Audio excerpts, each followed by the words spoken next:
So we'll get right into it. Shay, thank you so much for taking time to speak with Sheen Magazine. We are definitely big fans of your show. Tell me, how are you with publications? Do you do the binge reading, or are you just an online girl? How do you get your news feeds? Honestly, kind of everywhere. If you're sitting in a doctor's office, you may pick up a publication. If I am riding in the car, of course, online, I might get to, fumbling online, listening to the radio, just different ways, podcasts. I think I'm a brown girl that likes every method of finding out information. Tell me what your backstory is to being introduced to the series and your life before this show. Okay, so I'll start with before and then kind of transition into how Put a Ring on It came in play. So for myself, I'm very quiet. I know on the show people think I'm not, but I am extremely quiet. I work every day. I'm a computer engineer. So, of course, I'm in front of a computer all day, every day. I don't really do too much stuff. However, my partner on the show, he definitely has a different lifestyle. Yeah. So, far more flashier than me. Yeah. And just kind of everything we do, it led into Put a Ring on It. So, like I said, my life was very simple. I go to work every day, take care of my family. I do a lot with my foundation. And then, of course, my relationship. Hence, Put a Ring on It. Put a Ring on It came into play because we had so many issues to work out. And I wouldn't say so many. I would just say more common issues that people deal with weren't getting a resolution. And that we dealt with family issues, infidelity, trust, communication. I would say the key things that break down our African-American families in today's time and just anyone in general. And working through those problems are not easy doing it on your own. So we want to get a third party involved that would be able to help us see things from a different perspective versus our own. And hence the show came into play. Yes. And the doctor on the show, she's very thorough. She's got a nice, heart when it comes to trying to find the root without getting too invasive. What was that journey like to start? Were you going into it like, who are they about to have us talking to? Are they going to be team me or team Fonz? Like, what was your mentality going into it? Oh, going into it, to be honest with you, I was like, she doesn't know me. She doesn't know me. Going to be able to really say, okay, well, Shay, you should do this, or Fonzo, you should do that. My expectations were low, to be honest. Yeah. I did not know how to really think about the situation because I didn't want to be vulnerable to change myself, not realizing I was one of the people that needed to change.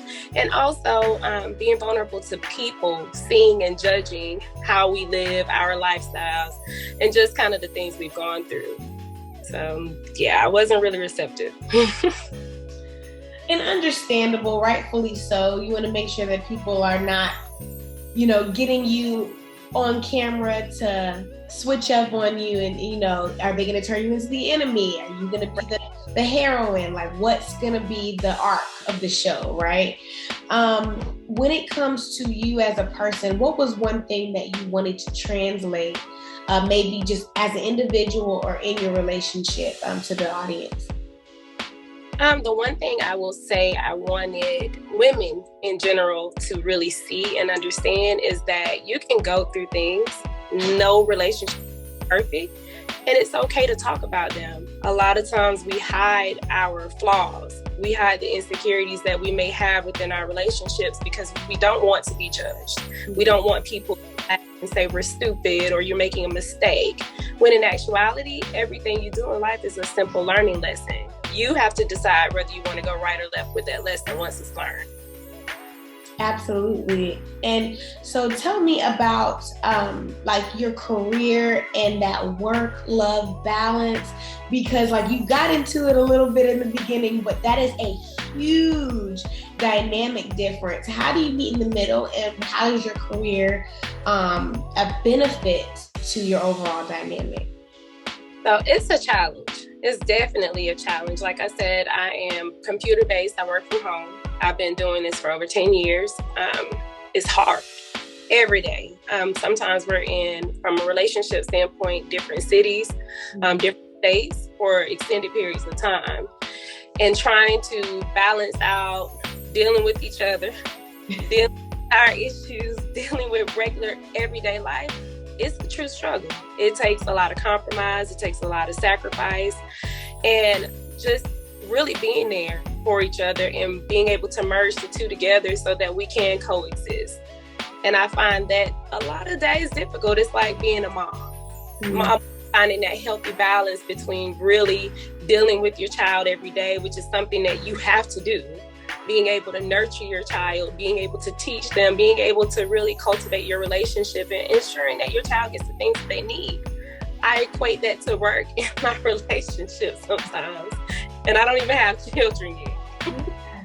Are there any causes that are like near and dear to your heart, like on your own accord or maybe as a unit, that you just really advocate for? Absolutely. So I talk about it a little bit on the show. I suffer from endometriosis, which is, of course, a disorder that causes infertility in some women.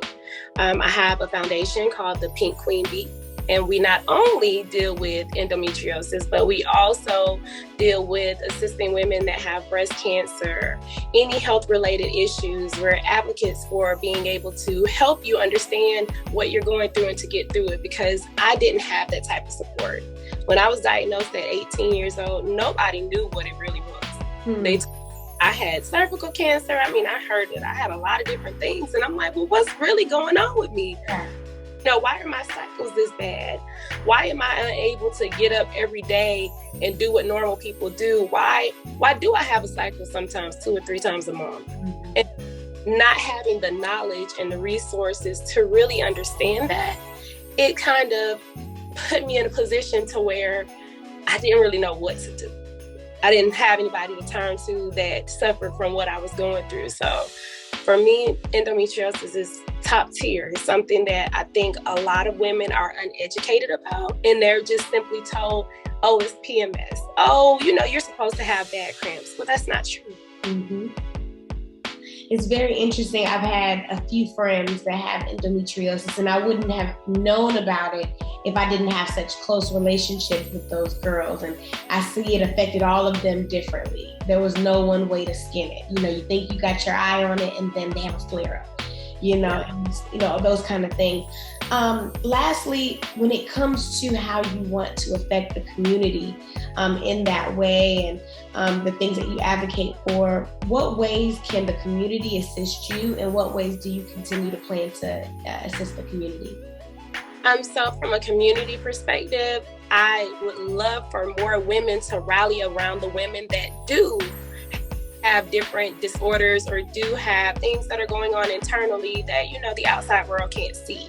I think it's something that we can collaborate on from a community standpoint and not be in the same physical space. Whether it's supporting someone online, whether it's supporting someone that you personally know, and just holding their hand and saying, we're going to get through whatever you're going through together.